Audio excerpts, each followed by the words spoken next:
नित्या की शादी अभी 3 महीने पहले ही हुई थी। उसका पति नैमिष एक सिविल इंजीनियर था। एक ननंद थी दीपाली, जो नैमिष से बड़ी थी और सबकी बहुत दुलारी थी।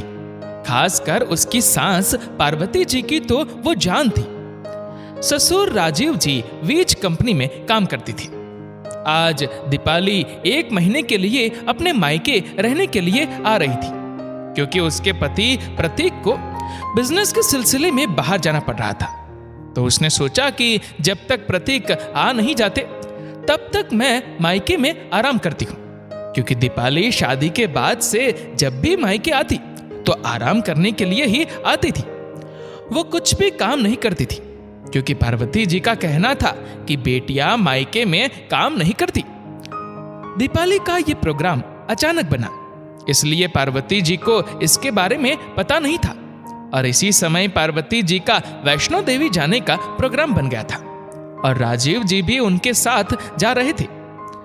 जब दीपाली ने अपने आने की बात बताई तो पार्वती जी बहुत उदास हो गई और पार्वती जी के जाने की बात सुनकर दीपाली भी बहुत उदास हो गई।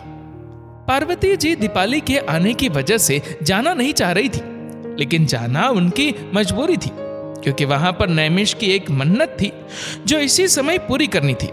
इसलिए राजीव जी ने ट्रेन की बजाय फ्लाइट से जाने का निर्णय लिया, जिससे कि समय कम लगे और पार्वती जी कम समय में दर्शन करके जल्दी से दीपाली के पास घर आ जाए। वो लोग चले गए। अब 4 दिन बीत गए।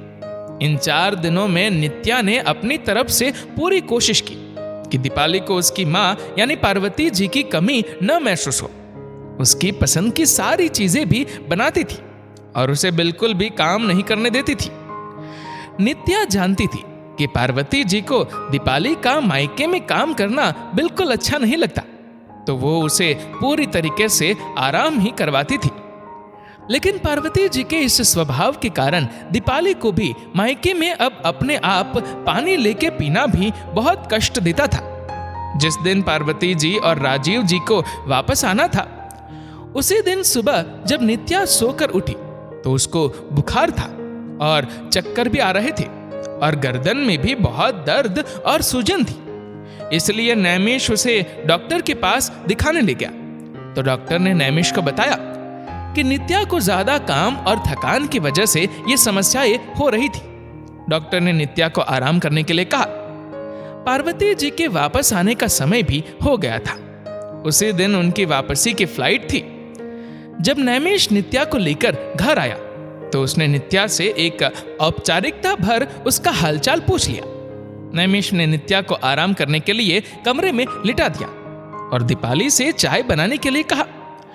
तो दीपाली को यह बात बहुत ही बुरी लगी, क्योंकि उसकी मायके में काम करने की आदत छूट चुकी थी, मगर वो नैमिष के सामने कुछ बोल नहीं पाई। वो चाय बना ही रही थी कि तब तक डोरबेल बजी और पार्वती जी और राजीव जी दरवाजे पर थे। जैसे ही पार्वती जी अंदर आई, उन्होंने दीपाली को किचन में देखा और तुरंत किचन के अंदर पहुंच गई और अपनी आदत के अनुरूप बड़बड़ाने लगी। मुझे पता ही था कि मेरी बेटी कुछ न कुछ कर रही होगी। तुम लोग उसे यहाँ आराम नहीं करवाओगे। कहाँ है नित्या? क्या कर रही है जो मेरी बेटी को चाय बनानी पड़ रही है?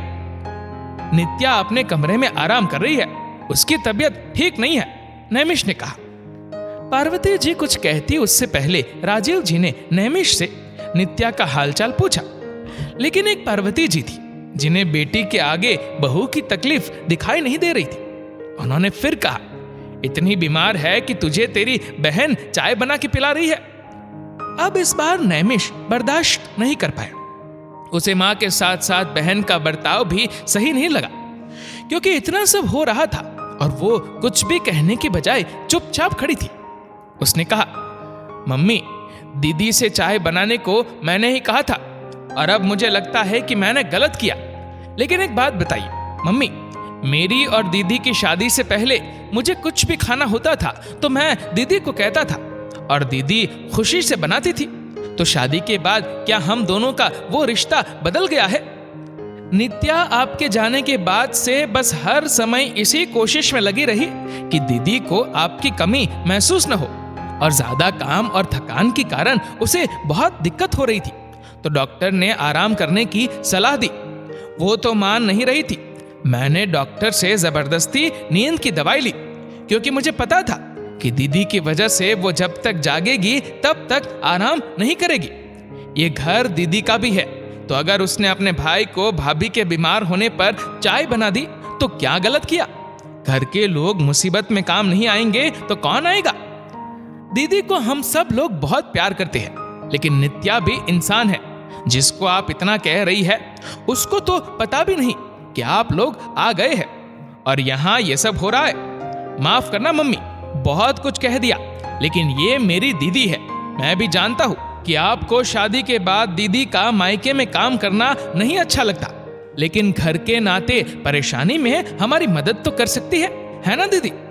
हाँ भैया, बिल्कुल, दीपाली ने हड़बड़ा के कहा, और नैमिष उसके और अपनी माँ के चेहरे के हाव भाव समझ गया कि नैमिष का नित्या के पक्ष में बोलना कितना बुरा लगा है। पार्वती जी भी समझ गई कि इस समय बोलना ठीक नहीं, इसलिए दीपाली को लेकर अपने कमरे में चली गई।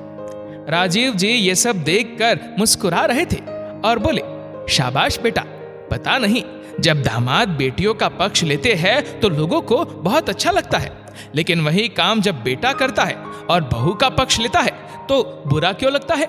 लेकिन सच कहूं, मुझे ये सब बहुत अच्छा लगा। आगे भी ऐसे ही नित्या का साथ देना। हाँ पापा, नैमिष ने कहा, और राजीव जी ने उसे गले लगा लिया। इस वीडियो को लेकर आपकी क्या राय है, नीचे कमेंट करके जरूर बताइएगा। और अगर आपको वीडियो अच्छा लगा हो तो इस वीडियो को लाइक करेगा, शेयर करेगा ज्यादा से ज्यादा लोगों तक, और ऐसे ही और भी इंस्पिरेशनल वीडियोस के लिए सब्सक्राइब करें हमारे यूट्यूब चैनल को और फेसबुक पर फॉलो करें हमारे पेज को। धन्यवाद।